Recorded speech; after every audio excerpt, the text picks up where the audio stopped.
Good morning, all, and welcome to this week's episode of the CEO Momcast. I have with me Angela from High on Love.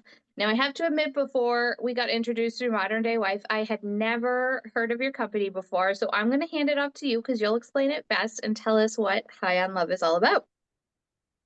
Thank you. I'm so excited to be here. Thank you so much for having me on your podcast. I've HighOnLove is a wellness brand with intimacy products as well. So we have like a little bit something for everyone. I started out in 2018 and I did make intimacy. My first SKUs were intimacy products.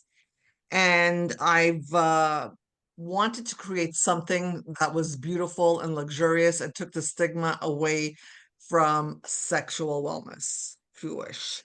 I want to create something that basically took a product into mainstream. So when you saw it, it was like, oh, what's that? It's like, oh my God, that is so pretty. And it's like, well, I'll tell them what it is. And they're like, oh my God, no. So all of a sudden, something that is beautiful is like, you don't find it dirty and you're not ashamed of it. So that was the whole like thought process behind me creating High on Love.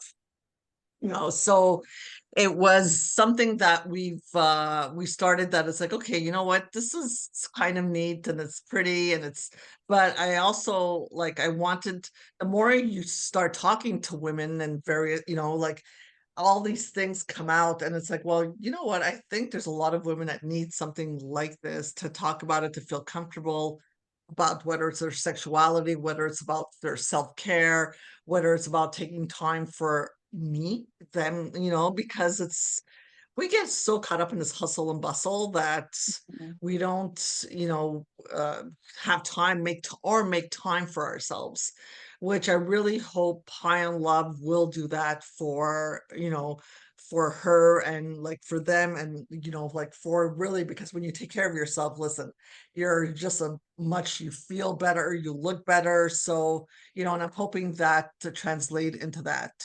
We are a Canadian company. We're based in Montreal, Canada, and I know you're in the US. So Mhm. we're doing a lot more engagement with influencers in the US, more public relations. We did hire a PR team, so you will be hearing more about us as Okay. well. We are getting into Urban Outfitters, so that's exciting for us. So there's a lot more fun things are happening with High on Love. Wow. So Urban Outfitters, I know I'm Canadian. So I do know Urban Outfitters. That is a very large brand across the country. So this is quite a Yeah, progression 700 for a locations. six-year Yeah, so we're company. excited. We're gonna be, because Valentine's, the holidays are upon us. Right. Valentine's is our main holiday, if Yes. you wish. So they want to bring us in before the holiday, so we're excited about that. Okay. So you say personal care, and we know that it's essential care as well. Is it skin care, body sprays, oils? So it's more it's some body sprays and skin. So there's a lot of skincare brands out there, and I didn't want to get caught up in creating this brand that it's like, oh yeah, we'll take 10 years off, and the thing is, it adds so much pressure. I was like, does this cream work? Do I look like 10 years younger? It's not about that. It's just about like, how do you feel? Because how you Right. feel, that inner glow translates. So it's whether it's like taking a warm bath with bath salts and bath oil and feeling like decadent, like, you get out of there and you just want to, like, oh, I feel good today. I feel great. That's what really, in terms of our wellness products, what I wanted to create. So we have our dry body oil, we have our body butter, we have bath salts, we have bath oils, we have candles, because sometimes like we have our massage candle. Sometimes you just want to create that mood for for Mm-hmm. yourself or whatever, your family, your partners, and it's just creating that whole assortment that it's like taking care of that part of whether it's your body and your inner, self that it's like it's time to forget about. So it's just like kind of like bringing it to the forefront that it's like, hey, oh my God, I forgot I have this gorgeous, bath salts from High on Love. Let me take a bath this weekend. We're going away to, to the cottage or something. whatever it is that find that excuse for yourself is what I say. And what made you decide to start this company? Did you notice that there was something lacking in the market? I actually, so full disclosure, I'm actually a former esthetician. Okay. I've used to work for a company called Dermalogica. So Mhm. it's I don't want to date myself, but so Hey, I've I've used Dermalogica products. It's not, you're not that old. so I've used, yeah, so basically I'm a former esthetician, and I got, after Dermalogica, I got this offer from this company in California called California Exotic Novelties, and they are actually a adult toy manufacturer. So they hired me to take care of their international sales because of I speak various languages. So I took care of China, I took care of Europe, I took care of Russia, England, South Africa. So it was just all of a sudden I got into this whole like sexual wellness world that I saw a lot of things that were out there. And when I left Cal Exotics, California Exotic Novelties, that's why I wanted to create something that married cosmetics and like all the knowledge I got from working in the sexual wellness industry. So that's why I was like, well, I love the idea of creating kind of like this whole skincare or like wellness brand that was based on, yes, our sexuality, but also in terms of our wellness, our feeling good inside. But when you see the brand, that it's like, oh my God, that brand's gorgeous, or that brand is, it just talks to you, or, I hope it talks to you. So, we do a lot of beauty shows, we do a lot of wellness shows that when I have buyers coming to the booth, they're like, oh my God, what is this? And you explain them what it is, and they're like, wow, because a lot ultimately what it it opens the conversations, and again you're not shy because something is so beautiful and pretty. So I always stress that all of a sudden the word sex is you're not feel uncomfortable anymore, because you're in that safe space, and you're in that all you're in a beauty show, and it's like, wow, we're talking about this, so again, those conversations that are I believe are very positive, for like us as women, and as a whole, whether it's your family or and the couple. So it's just very healthy. So was that kind of not, I don't want to say the focus, but because there are so many different brands out there around sensuality, did you focus more on like packaging to make it more beautiful, attractive, to get that whole relaxing feel? I actually packaging, so yes, I focus on packaging, so I do create my own molds. So when you Oh, see okay. some of our, yes, so I'll give you, like, this is our body butter packaging right now. Oh, wow. So Okay. it's something that is like our own design, and I made my own mold, and it's a little expensive to do. It's very expensive to do, but it's something that I really believe that it makes a difference when you have something that no one else has because it's yours. So, but I focused on three. So I have, but as beautiful as the product is on the outside, what goes in it is even more important. So I actually have my own full-time chemist. Oh, I really focus on my formulas, and I make sure that my raw materials are ethically sourced, are whatever their claim is, or whatever their actives, what they they do what they say they're supposed to do. I'm very like hands-on. I won't put anything on the market if it doesn't work. It makes me crazy. I buy something and it's supposed to do XYZ, and it's that's not what it is. So I'm very obviously very passionate, but I want to make sure that you're happy with my brand, whatever it is you right. purchased. I think that that's I take that important. to heart. Yeah. Of course it is. So You see a lot of these large companies that produce products, and you're like, how many of you really tested it to see if it's something you want before you started mass producing to the market? exactly. Exactly. That's really important, so so as I said, we do source our own raw materials. We just got our Leaping Bunny certificate, which I didn't realize between us is a big deal in Yes, the it vegan is. world. And also, my chemist was working on all this paperwork, and I asked her what I was like, "What are you doing?" She goes, "The Sleeping Bunny." I go, "You're just working on that?" She goes, "Angela," she goes, the amount of like legwork she had to do was because they basically make your vendors that you source your raw materials from, they have to upload all their safety assessments, all their paperwork on their portal.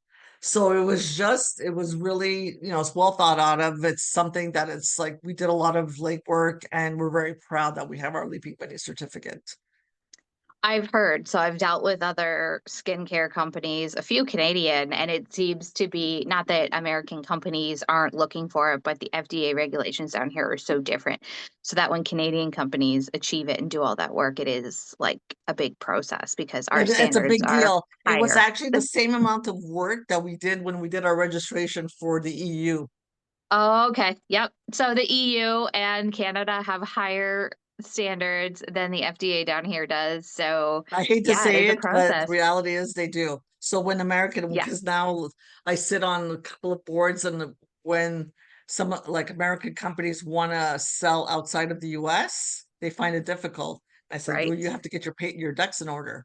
Right. Your paperwork has to be XYZ, because no, you can't sell that outside the country. But there's Right. a lot of skincare brands that don't care, because the US is so big that, Mhm. I mean, everyone wants to come into the US, like it's the number one market for a reason. That's why a lot of brands don't sell outside the US, Mhm. sell ones or twosies, but in terms of shipping out of the country, it's a whole different animal.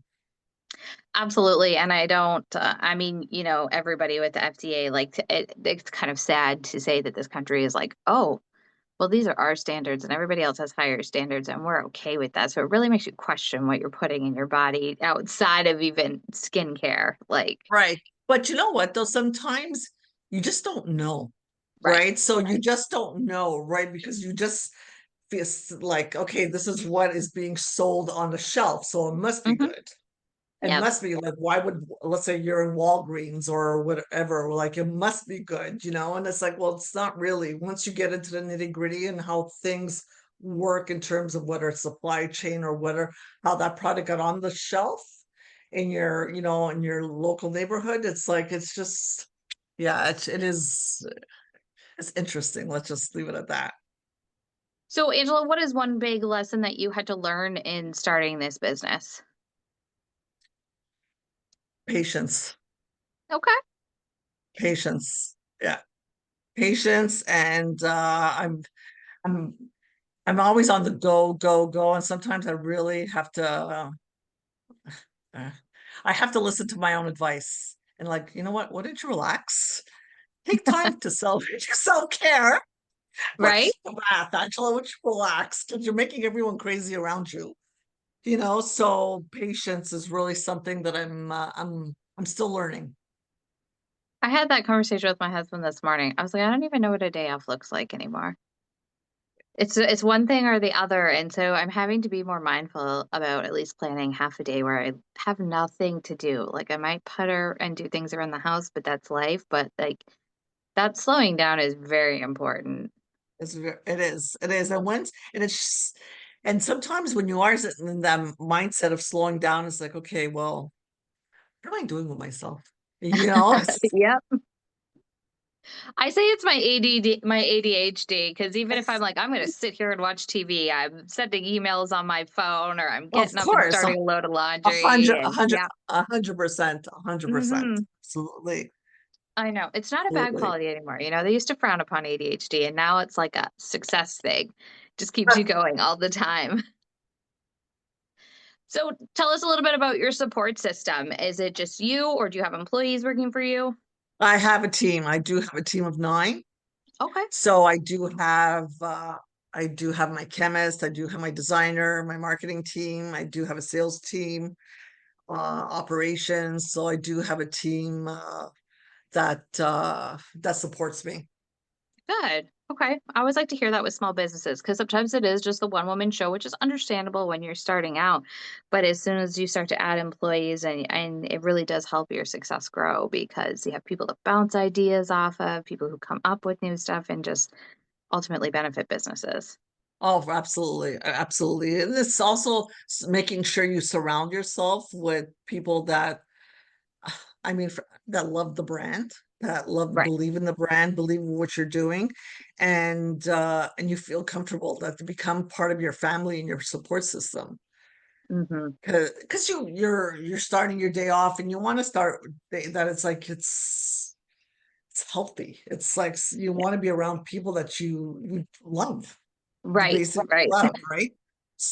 It's a So, difference from corporate culture because I mean, there's nothing you could do in a company with 200 people. You're not going to like oh, everybody, for but sure, these small businesses, you're not gonna love everyone.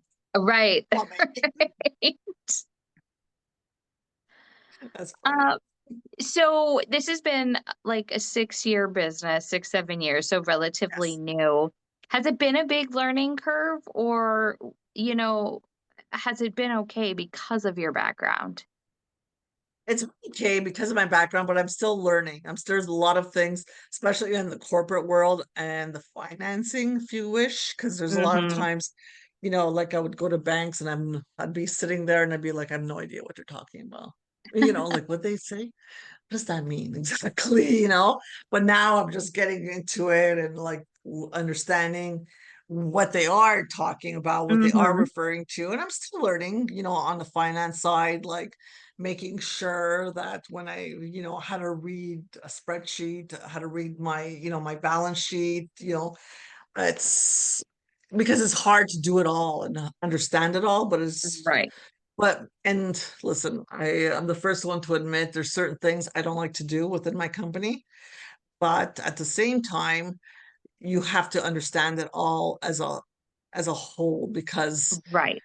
there are going to be holes if you don't understand it. You don't have to do it, but make sure you understand it.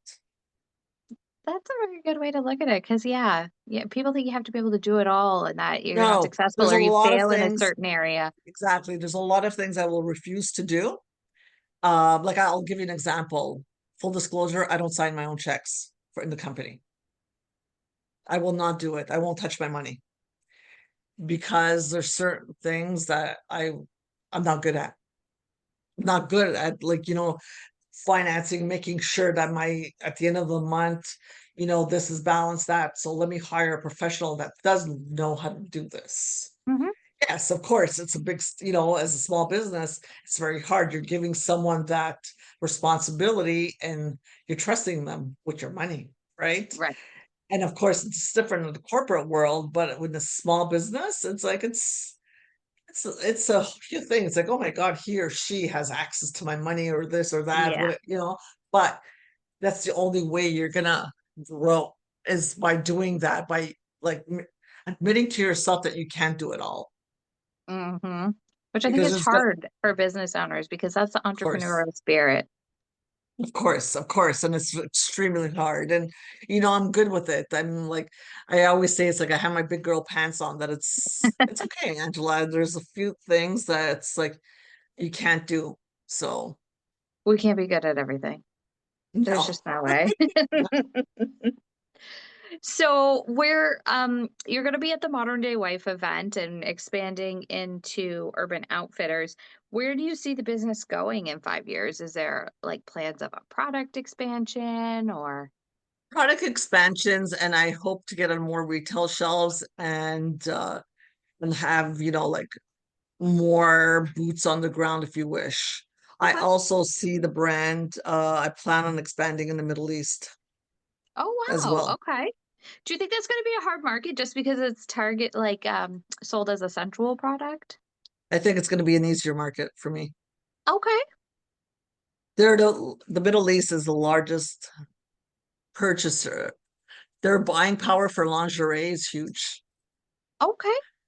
That's That's why, so surprising considering the it's image that is it's projected. surprising.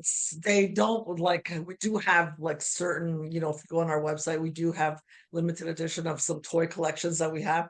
They don't want any toys, but for our intimacy products, massage oils, all the self-care stuff, they're interested. Okay. So I plan on doing the Dubai show in the beauty show in 2025, end of October Wow. next year. It's a process with the registration and Mm-hmm. making sure the languages are in place. So that's why I want to rush into it. I want to do it properly. And so yeah, so I just think that that market is untapped, and I think it'll be good for us to kind of explore our opportunities there. You know what? You're probably 100% right because like I'm shocked that it is a place that somebody would want to sell that product. There probably isn't many options, so it's probably going to do very well as being one of the If you're gonna do that, if you're gonna sell this type of product, it better be yeah, beautiful and like that's right, what it is, especially there. Everything's very high especially class. there. The Yeah. only thing I do know is that I was told to have a perfume in the collection. Hmm. So because a lot of people when they look at the brand, they think it's a perfume. So if I have a perfume in the collection, so basically they're buying that perfume, but it's like they're looking, so all my best, like the intimacy collection is just a subcategory. Okay. That's what so I have to play the wellness self-care angle more than the intimacy angle, because that's the way to get into that door and to get into that market. Hmm. Probably will do very well. It is a large market, like you said. They're not afraid to spend money and try products, even if they don't end up liking them. Yeah, It's exactly. yeah, They'll buy this and like talks to them or something, they'll put it in their cart, you know? right. Huh. So So you mentioned the Dubai beauty world, yes. beauty It's world. Okay.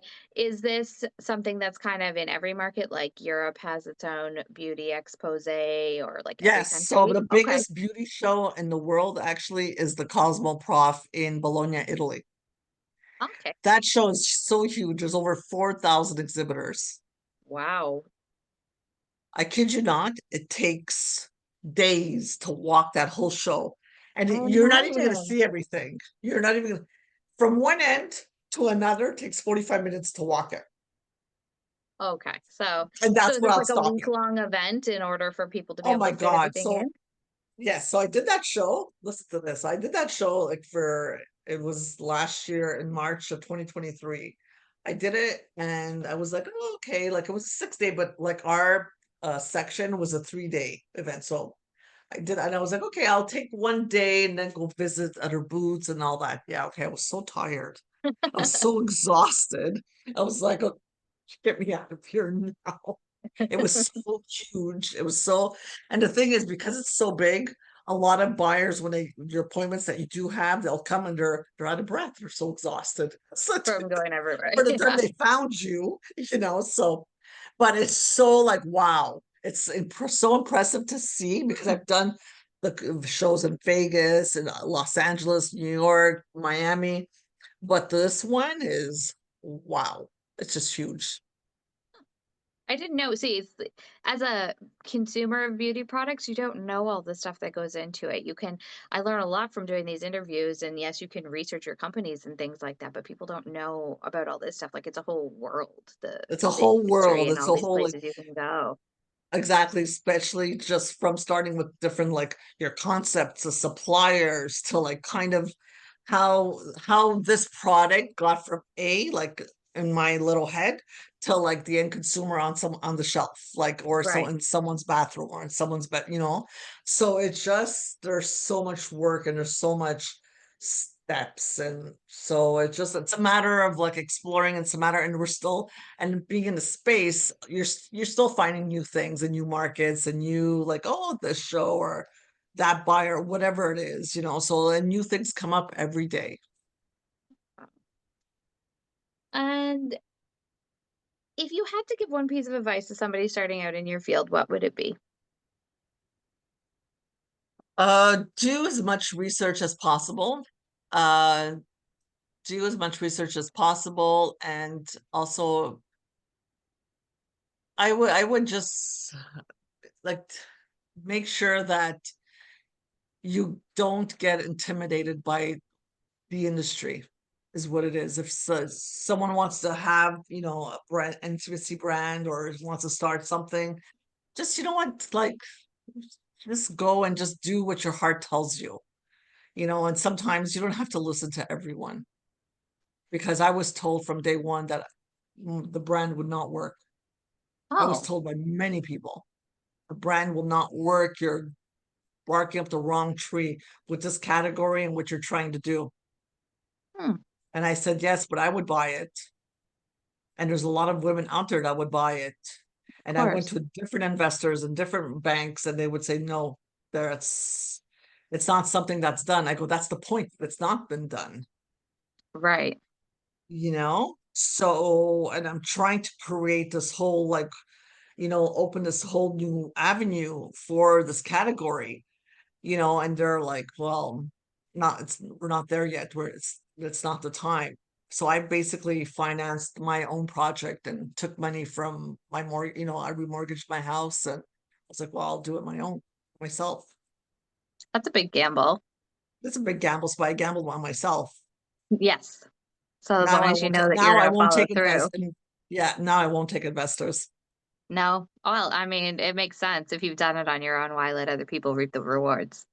Yeah, well, just right now, it's like, okay, when I'm at a certain level, then maybe I will, like consider it because, of course, when you get into certain markets, you do have Hmm. to have a lot of capital to make Right. sure whether it's displays, whether it's, because let's say like an Ulta or a Sephora will come in and tell you got to buy X amount of shelves, this, that, and after 6 months, your brand doesn't work, you're gonna have to take all that stock back, depending on your Hmm. cost. So they could put you out of business, and you have to make sure that you Right. have the capital and you're healthy financially. So Now, did you find it hard when you were starting out? Again, so many people don't realize everything that goes into the beauty industry. I talked to another brand this year and they were talking about finding somebody to come up with the formula.